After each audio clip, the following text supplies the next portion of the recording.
El familiar. La gente mayor de Cruz Alta cuenta desde que la niña Tere se hizo cargo del ingenio, la empresa familiar se vino a pique. Lejos de lo que podía esperarse de alguien que llamaban niña. La Teresita Di Salvo tiene casi 80 años. Es menuda con un rodete blanco pegado a la nuca. No se parece a nada a su madre. Menos al Payo Di Salvo, que fue su padre y el dueño del ingenio La Creencia.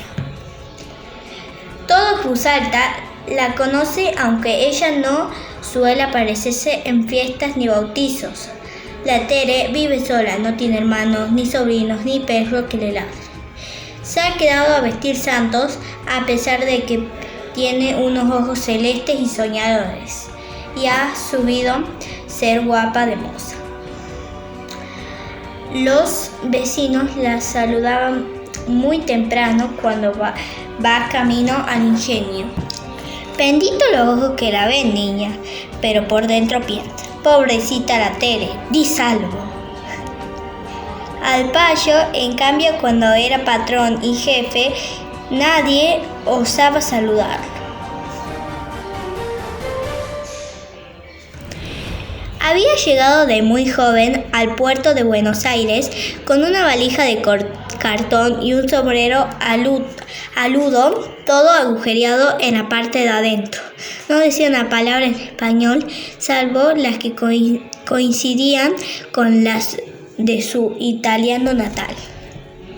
Se confundía el chau porteño con el ciao de su tierra. Tras que era soberbio, duro, de carácter, le costaba horrores hacerse entender. Le bastaron 3 días en el Hotel Inmigrantes para decidir su huida hacia una provincia del norte. 2 paisanos que habían viajado con él en el mismo barco le contaron que estaban conchavados para trabajar en una zafra. Y ni lento ni perezoso, el Payo se fue con ellos. Tomaron el tren al retiro una mañana helada de julio. Nunca supo por qué, pero a la mitad de camino el Payo se separó de sus compañeros y dirigió solo hacia Tucumán, viajando de colado de cuanto tren pudo abordar. No tenía grandes virtudes imaginativas, eso sí, era de fierro para el trabajo. Se instaló en Cruz Alta y enseguida lo tomaron como peón en una proveeduría. Pero no le daban miedo los esfuerzos y además era muy resuelto para despachar a los borrachos que se acercaban a pedir fiado al poco tiempo de trabajar. Allí su cocoliche se fue alisando. No gustaba un peso de lo que ganaba trabajando todos los días de sol a sol. Se podía ver que tenía un objetivo que nadie sabía cuál era. Así, callado y serio, el Payo Di Salvo ahorró una buena suma y se fue derechito a pedir la mano de la hija de Hernández, el dueño del ingenio Fe, el más importante de Cruz Alta.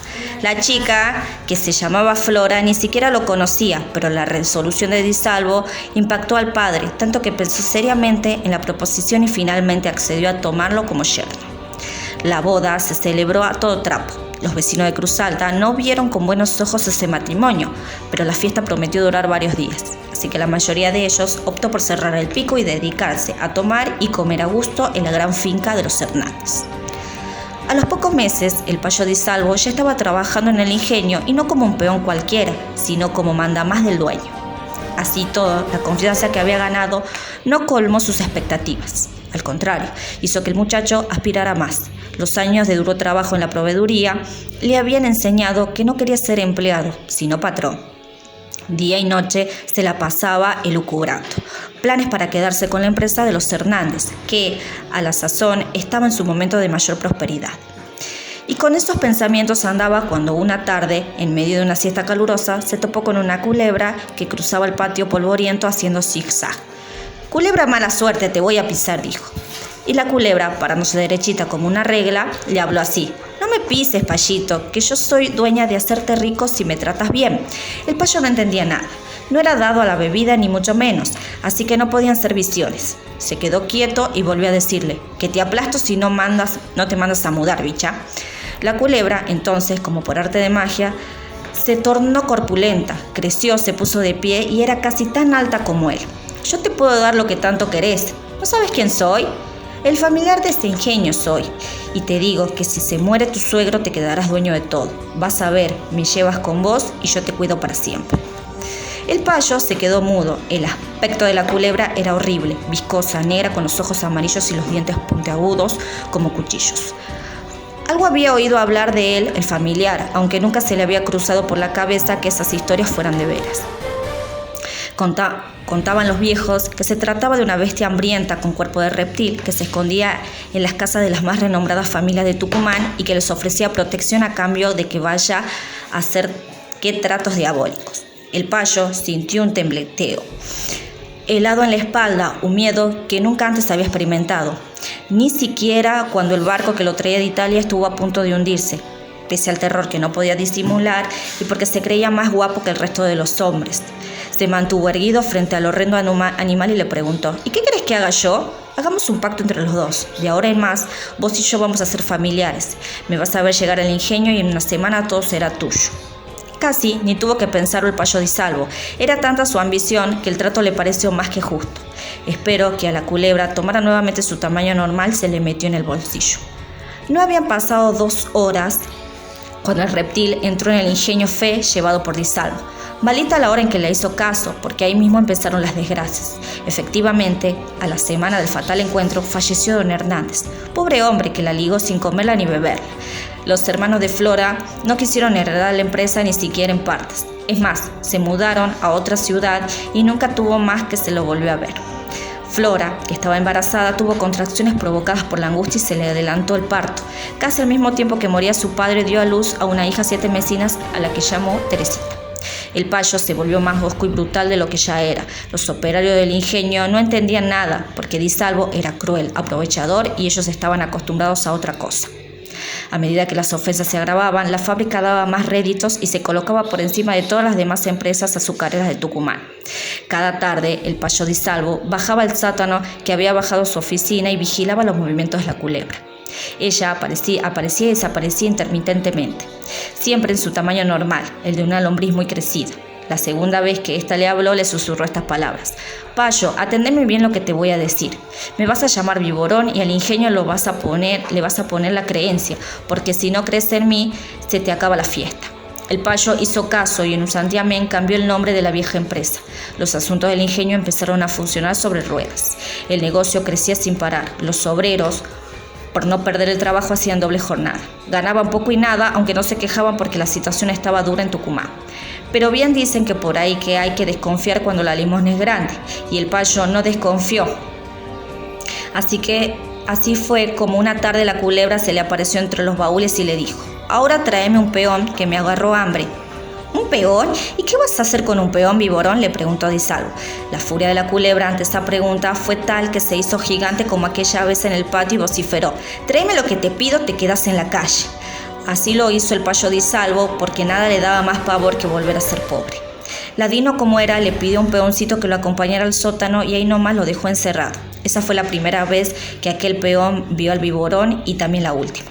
Los años fueron pasando, el payo Di Salvo era cada vez más rico. Cuando la culebra le pedía carne al patrón, ésta llevaba al sótano algún chico nuevo. El pobre peoncito no salía más, pero tampoco nadie lo reclamaba. Generalmente sus obreros que recién se iniciaban venían de otras provincias y no tenían gente conocida en Cruz Alta, igualito a como le había pasado al payo de joven. Pero el payo no era hierbabuena. Su esposa nunca lo quiso y con razón. Su hija, en cambio, creció teniéndole una especie de admiración porque lo veía trabajar como un burro y quería ser como él. A los 6 años le dijo: Tata, yo quería ser como usted y manejar esta fábrica. Es que a la Tere le encantaba el movimiento de los hombres yendo y viniendo, al ruido de las máquinas y el olor de la caña recién quemada. Pasaron más años, la niña Tere creció y se hizo, además de adolescente, enamoradiza.